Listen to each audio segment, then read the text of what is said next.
Good afternoon, everyone. Thanks for being here. 12:30, 12:31 Friday on Big Ten Network. We'll let you know whatever happens next week on postseason, that kind of thing. We added to our notes this morning, a couple of awards came out. Tyler Linderbaum is one of 3 finalists for the Outland Trophy, and Phil Parker is one of 15 semifinalists for the Broyles Assistant Coach of the Year. So that stuff just coming out this week. And with that, we'll get to Coach Ferentz. No coaching interview, no Zoom interview tomorrow. Thanks, Steve. Good afternoon to everybody. And just start out, following up on what he just said, Steve just said about Tyler and Phil. So congratulations to both those guys. Tyler's a first-class young guy, a really good football player, but a first-class young guy, and just happy for him. And then Phil's done a great job here for 22-plus years now, so not surprised at all by that. So just, real briefly, it's a short week right now, so a couple words about Illinois. First and foremost, happy to get the win, to get our 9th win. As I've said all along, winning isn't easy in college football. A lot of parity out there, and, each week's an adventure, so happy about that. Happy about the growth I think we continue to see in our football team. Certainly pleased about that. And, a lot of good things out there the other day. Got off to a little bit of a slow start there, certainly on defense that first possession. Had the problem on the punt, and next thing you know, the defense is in the hole, but they did a great job getting off the field, only giving up a field goal, and then certainly Charlie and the entire kick return unit gave us a big spark, with that touchdown to get us right back within 3 points, and real momentum swing there. But I think overall, our lines are growing on both sides of the football. Again, the response was good, and we're making some plays at critical times, so it's certainly good. And 12-week season, our goals pretty much remain consistent all the way through the year. We're trying to win each and every game that we're in, and most importantly, try to show improvement. So I think we're doing that this past month. Happy about that. Good to see.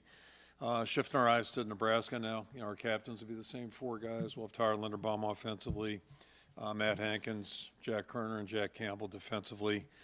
Injury-wise, Matt's definitely out. And then, everybody else is kind of on the iffy spot right now. Kerner looked okay today. We'll see how long he can go. Terry Roberts, I think, is still iffy. And Mason Richmond, I think, has a chance. We'll see how he holds up throughout the week, but just kind of go from there. And, when you look at Nebraska, we're looking at a real big challenge right now. You put the film on. We're not surprised. We play them every year, but they're a very talented football team. The talent matches their stats. They do an awful lot of good things, offensively, defensively, special teams as well. So, it's going to be a big challenge for us. They're playing hard. They're competing.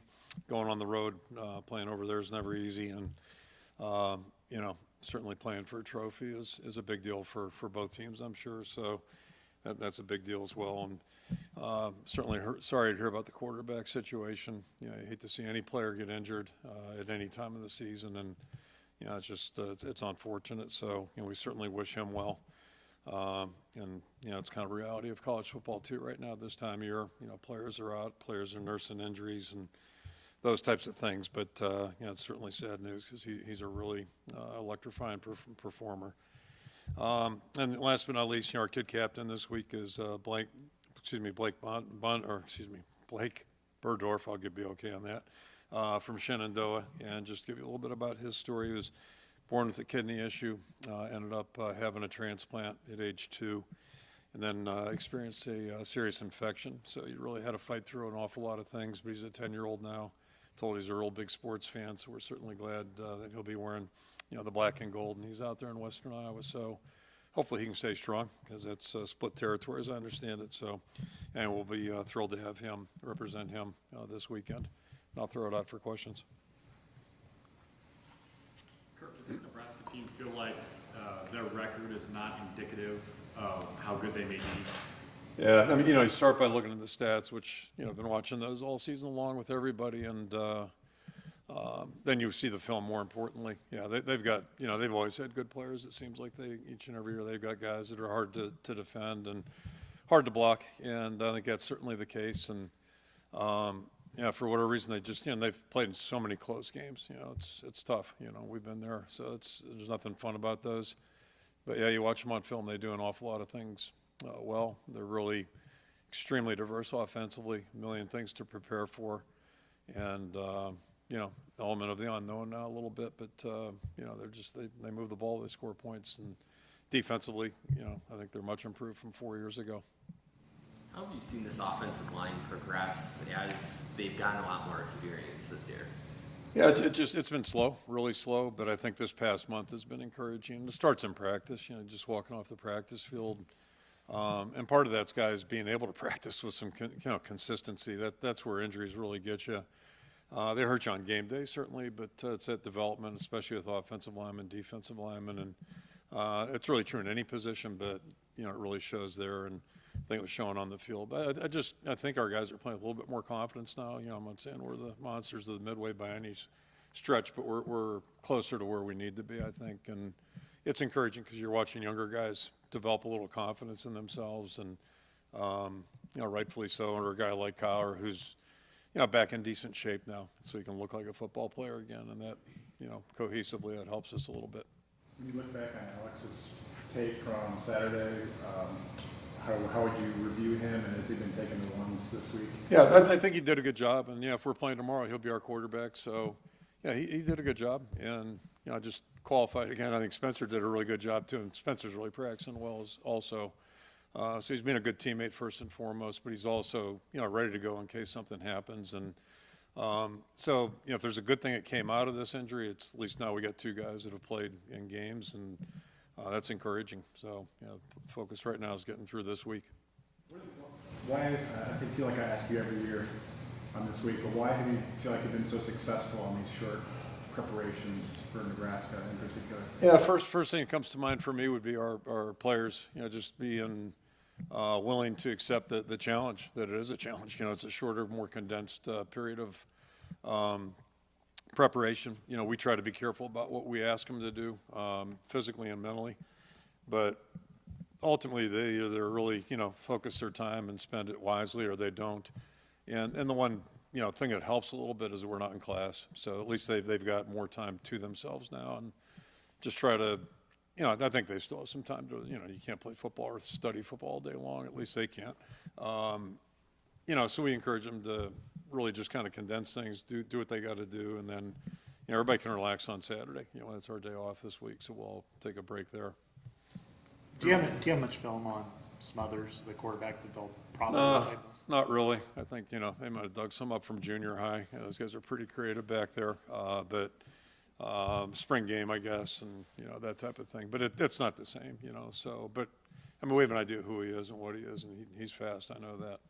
So do you go back? I mean, your guys go back to like the huddle videos that. Yeah. Oh, yeah. I mean, we've got some young guys back there that are pretty creative. So I'm not sure what we get out of that, but yeah. Oh, yeah.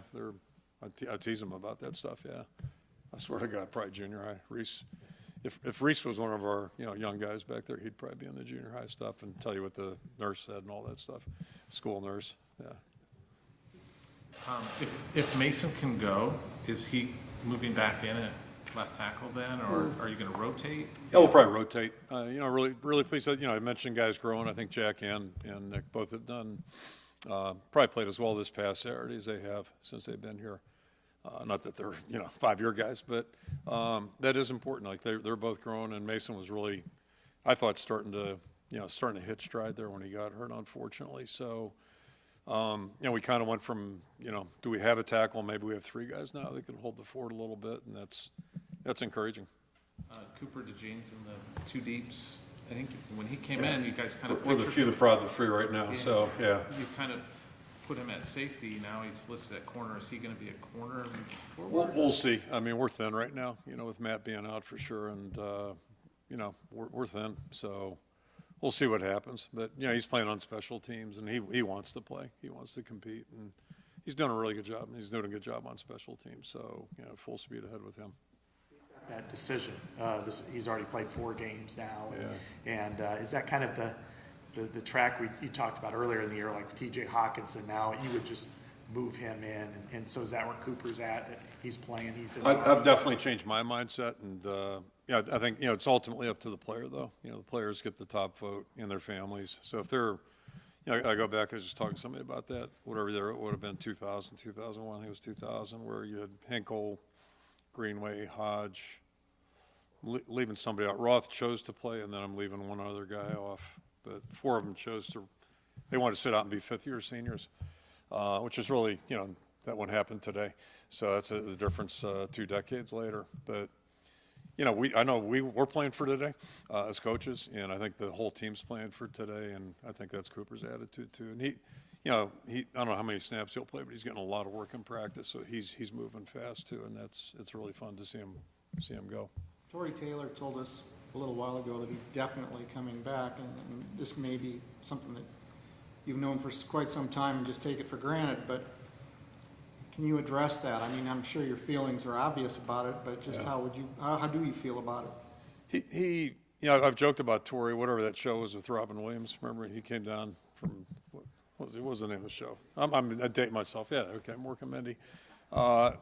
He's kind of like that. I mean, he's just so, naive's not the right word because that has a negative connotation in this case, but he's so fresh. Like he's just, like going to Purdue last year, it was his first football game, and everything's kind of new to him. I think he's really enjoying the ride right now, and we talked over the break, the bye week, and that was kind of my sense that he's fixed on coming back one more time, and then that'll probably be it. But he's just been not only a really good player on the team, but just such a positive addition to our football team because he really appreciates each and every day. I guess he's kind of like Mekhi Sargent in some ways, where Mekhi wasn't recruited out of high school. Iowa Western comes here, and it's just like every day was a walk in the park for him. He just really enjoyed it, and Tory's got some of the same appreciation. There's a freshness to it that's really unique, and even that NIL deal where he, for whatever reason, I don't know why he can't collect on NIL because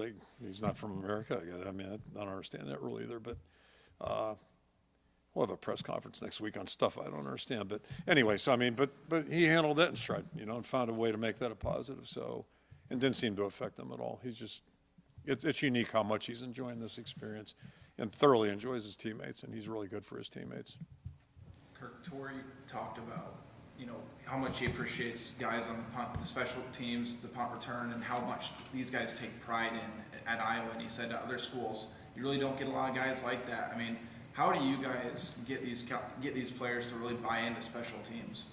Well, we've always, going back 20 plus years, we've always tried to just educate our players that everybody on the team is important. Like they wouldn't be here if we didn't think that. And I've always encouraged our staff, reminded me, if we don't want to coach a guy, then we shouldn't have him on the roster.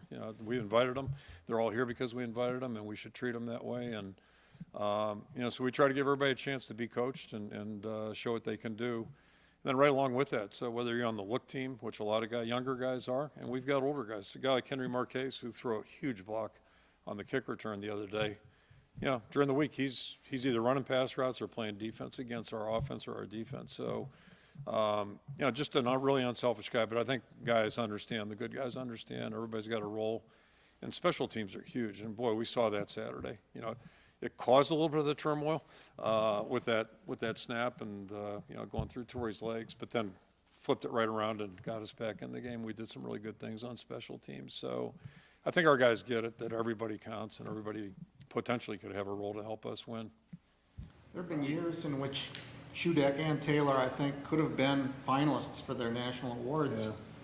But there seem to be so many great kickers now in football, kickers and punters. Any explanation as to why? No, other than the Australian influx really seems to have impacted things. And I think it was a couple, 3 years ago when I caught that. It was probably maybe the Pinstripe Bowl year because I was watching the Outback Bowl and everything. It was Dusty Dvorak talking about it. And since then, you just see more and more. But more locally, I guess I'm not as worried nationally, but our conference this year, you guys have seen it. For the punters and kickers have been, it seems like every week, somebody's got a guy that can really do something well. And last week, both those guys were just exceptional. So it's like, wow. I don't know if the COVID thing has part of that to do with it, but I can't remember a year where we've had this many punters and kickers that were so strong week after week. You probably know this, but there's only 3 teams you've had in a 10-win regular season, the 02, 09, and 15. This team has a chance to become your 4th regular season. Yep. Have you talked to them about that, and what does that say about this team that they're on the cusp of something like that? Yeah, you know, early in the week, I on Sunday, basically, we just kind of hear where we at now, you know, one of those deals, and then that's it. But certainly point that out to them. Yeah, absolutely, because it's significant. And, you know, if you can win 10 games at any time, I think it's been done 9 times, I think, in the history of this program. 10 games is pretty significant. So if we could get to that, and it'd be better now in the regular season, certainly sooner the better. But, you know, it's like a couple weeks ago, you can't get to 10 without getting to 7 or 6 or whatever. So it's just kind of a week at a time. And, yeah, we always give them the big picture and then just get right back to what's on tap here for this week.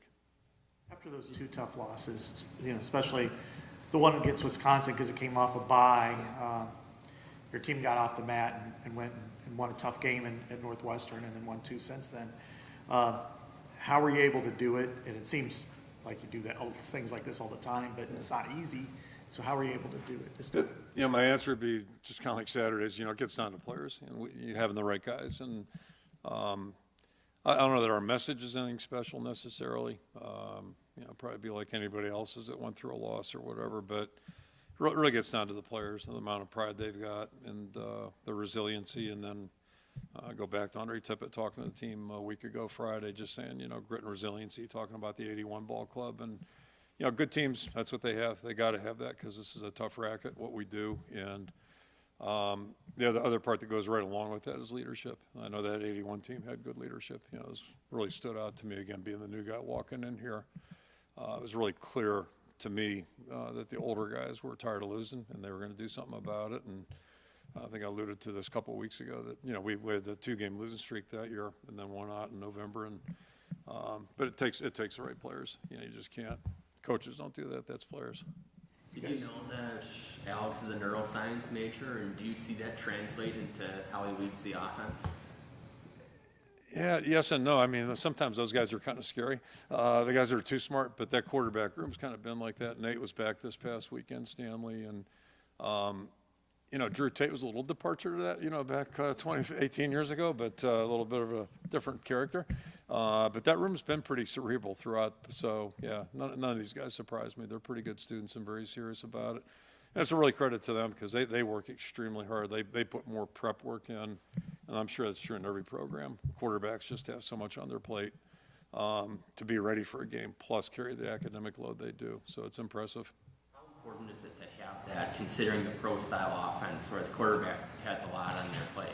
It helps, but I would also say I've been around football players, not just quarterbacks, where it's not, you know, the test scores, my experience, and I found this out real early in my career, test scores, majors don't always translate to football knowledge or common sense, football common sense, not just general. And some players have that better. Sometimes it's a guy that, you know, they mentioned Drew grew up around football, you know, his stepdad. And I'm not suggesting Drew's not a good student, okay? I'm not suggesting that at all. I'll let you draw your own conclusions. But he'd rather have a ball in his hand than a pen. I know that. I can say that's a fair statement with Drew. But that's how I grew up. Like, he was a gym rat and really, you know, all that kind of stuff. And so, yeah, it doesn't always translate. I used to joke that engineers don't always make good football players. Mike Elgin broke that rule. But, yeah, it's, you know, but it doesn't hurt. It doesn't hurt. When you look at Keegan Johnson, and sometimes the states, you know, like Iowa and Nebraska are similar in this, where it's the one major focus, college football, and he's going back to his hometown.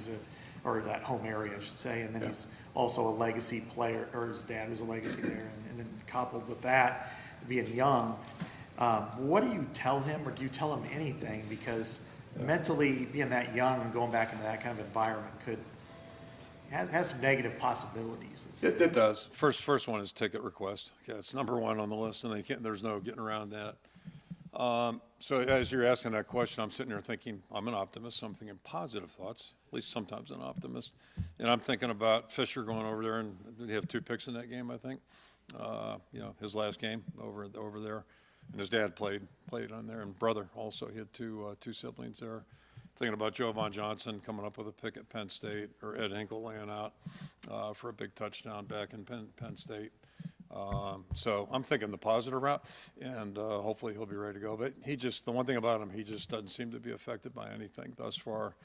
knock on wood, hope it stays that way, but he just seems to go out and he's the same way at practice, just concentrates on what he's doing, and that's the best advice anybody can give him right now is just, play the game. It's another game. It's a big game, but it's another game, and just do your job like you've been doing. Noah Fant was kind of that way too. Yeah, Noah did okay over there, so that's another one in that positive column. I'm thinking positive. Yeah. Given Keegan's connections with Nebraska and stuff, how hard was that recruiting process? It's always hard, and hopefully it's hard when they come over here and steal our guys too, because that's happened. It's gone both ways. So, yeah, I mean, it's hard, but just for whatever reason our message resonated, and ultimately in recruiting you hope the prospect finds a place where he feels most comfortable, and then more importantly hope, 2-3 years later they feel really good about that decision. I think so far at least I think he's pretty happy. Speaking of, how would you assess Tyler Goodson's progress this year? I think he's doing well. Yeah, he's doing well, and talked about the offensive line. Tyler's certainly part of that equation, but everybody in the offense, just our production gets tied in. And I'm not trying to trash these guys by any stretch, but it just if you're looking at it realistically, that's really where our biggest challenges were, mainly because of those injuries to Cody and Kyler right off the bat. So we've been playing catch up pretty much all year, and we're not out of the woods yet. But at least I think the arrow's starting to move the right way, and thought that his production Saturday was probably tied in with the maybe the improvement we're seeing with the guys up front. He has to handle that roller coaster ride a little Yeah, bit. he like talking about Keegan. I mean, Tyler's really, he's been that way, and I said that earlier. He just shows up every day, happy. He's happy is not the right word, but he's got a good energy to him, a good vibe, and he likes practicing, likes his teammates, and you don't see him too often look like he's down a little bit, so it's really positive. Nobody wants to be around droopy dog guys, right? I mean, it's not much fun. He's not that way at all. What do you see as the next step in Arwen's development? And whose? Arwen, Bruce. Just keep playing. I mean, it's like anybody. It's like those linemen. You got to keep playing. But he's doing a lot of good things. Keegan's doing a lot of good things, and other guys are too. I mean, it's just Charlie as a receiver is growing. So that's all of a sudden now we've got some numbers there instead of being really really thin. There's something hanging out there in case you guys win and Wisconsin gets beat on Saturday by Minnesota, and that is Big Ten championship appearance. If you had discussions with your players about it, did you address it and say, okay, we're not going to talk about it anymore? I mean, how do you handle that? I mean, pretty simply, our goal is to win this week, and then right now it's not in our hands. So the only thing we can really worry about is win this game. And that's really what our focus is. And if there is a good thing here, at least we're off Saturday, so we'll watch how things unfold. But if we don't take care of our end of things, it won't matter anyway. So that's really what we got to focus on. These guys are in college; they're pretty smart. I think they know what's going on out there, and but the biggest thing it's kind of like trying to get to 9 wins. You got to win 8. So it's kind of the mode we're in right now. Looking at the offense in November, it may not show statistically, but it just feels like they've made strides each week. Is that how it feels to you? It does, and it's the opposite, or kind of like I mentioned 2 weeks ago, our opponent had 189 yards, I think it was, and it felt like 400. So it wasn't as bad as it felt, but it felt bad. And then it's kind of the flip of that, I guess. When you can't block consistently up front, it's hard. It's really hard because you can only scheme so much, or you can only it's hard to move the ball without blocking. I guess that's the bottom line, at least the way we do things. So yeah, I think now at least we can think realistically. We might have a chance to go in there and develop a little consistency. And the thing I've been encouraged by, and I was optimistic about probably 6 weeks ago. I really felt like if guys could practice, we would see improvement. But then, are they going to be able to practice? Because we had guys in and out, it seems like, every other day. So I think we're gaining a little bit of traction here. But, this will be another challenge this week. They've got some big guys in that front that are experienced. You have players play hurt all the time, and those who are sick. But to have your center play the kind of game he did, being had the flu, I think it was. Yeah.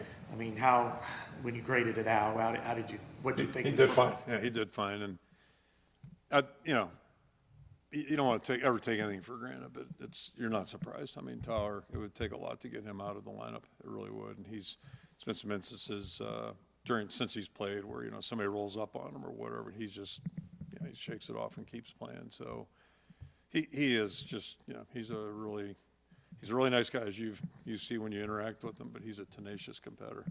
A lot of pride. Is it hard to prepare for a quarterback when you don't have much to go off of and what they do? Yeah, I mean, it makes it one more challenge.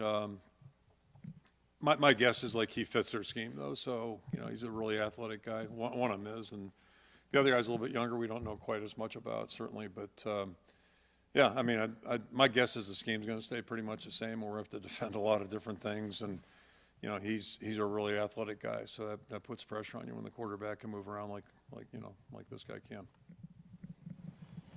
Been through a fair share of Thanksgiving games in your career. How do you kind of approach these type of weeks, especially for guys, for the younger guys, freshmen, who probably haven't been away from the families for this first holiday? Yeah.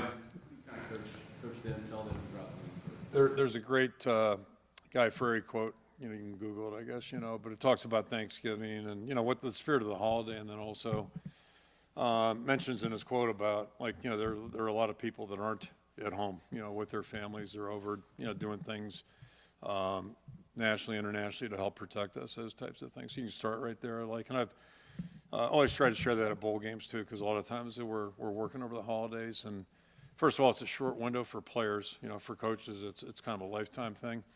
But I mean, there's a lot of other people making sacrifices not to be with their families. They're doing things that are really important.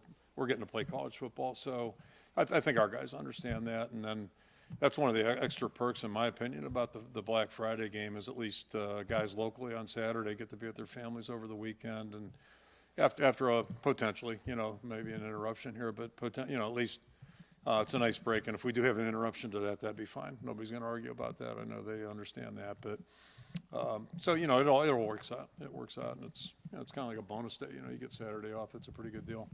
You guys are having a dinner tomorrow night. Yeah. Thanksgiving. Is there a select group that you always see that eats the most, I guess? Oh, well, I mean, you might be able to imagine that one. That's a slam dunk. Yeah, the linemen on both sides usually rack up that one. Yeah, easy. The offensive line's development, one aspect late has been Jack Plum coming in at left tackle and playing well. What have you seen from him being able to kind of step into a tough spot and be able to produce? About Jack? Yeah, it just, ironically, last year this was his first start, I'm pretty sure. Insane. Of course, we still had 4 games to go last year. A little different, scenario, but I think he's grown immensely in that year's time, certainly, but also I think most importantly, we really seen it this past month. He just keeps working. He's extremely serious, really focused. Grew up in a football family too, although his parents didn't do it for a living, but his granddads did. But he just, he's a good, hard-working guy, conscientious. Really focuses. You want to recruit. That's a profile you look for, and I think he's starting to develop confidence in himself. And again, you can't hand it to somebody; they've got to earn it out there in the field. So it's been fun to watch that, and there's still more there for him. So it's good, and it's encouraging. We've talked a lot about the offensive line youth, but defensive line, I mean, you've had a lot of young guys step up, Lucas Van Ness, Deontay Craig, Logan Lee. I mean, what have you seen, especially probably over the last 5 or 6 weeks, that really sort of put them on that upward trajectory? Same thing, and I'd throw, Noah's been here, but hasn't played a lot. Logan Lee in that same category. Logan's had a lot of injuries. Noah's missed a lot of practice time. So that's again what I was referring to. The offense and defense to me are the same in a lot of ways, because if you're not out there doing it on a regular basis, it's really hard to start. And I use that term naturally. Guys look like they're a little bit more natural out there. I personally think that comes from just repetition. Every now and then you get a guy who just does stuff that you didn't necessarily teach, but most guys, they have to work at it and they need that time. And if you're not doing it on a consistent basis, it's hard to get there. But you look at Logan and look at Noah, they had their best game last week. So I think that's a result of them starting to get a little bit comfortable and understanding how to play. And, outside of Zach, who makes up for the other guys, he's 33 years old. We're a pretty young group up there experience-wise, but also chronologically, and that's exciting, because those guys will keep, as long as we keep them on the field, they'll keep getting better and get Herkett back in the mix. He's a high motor guy, so I think we'll get through it, but I was worried about that going into the season, just like the offensive side. How have you seen Connor Colby approach going from last year playing preps at Kennedy to now this year playing Big Ten football? Yeah, the first comparison I'd give you is Keegan. We talked about Keegan, and Connor just, you know, it's funny. I went to visit him in his high school, whenever that was. It was kind of like Brady Reef was the same way. It was like a guy that couldn't wait to get out of high school and get on to his next step, you know. And I was like, hey, let's slow down, enjoy the prom, all that stuff. But yeah, that's how he was. So when he got here last January, he was ready. He was ready mentally and excited about being here. And he like Keegan, doesn't seem overwhelmed out there. Arlen the same way. They just kind of seem like they belong and fit. There's a little bit more action in where he's playing, but he's handled it pretty well. And then same thing, you're seeing more confidence, quicker reaction time now that he's, you know, played some instead of just, you know, being the first couple games. Okay, well, wish everybody a good Thanksgiving. You guys will enjoy it. We'll be traveling, and we'll see you on Friday. Okay, thank you. Thanks.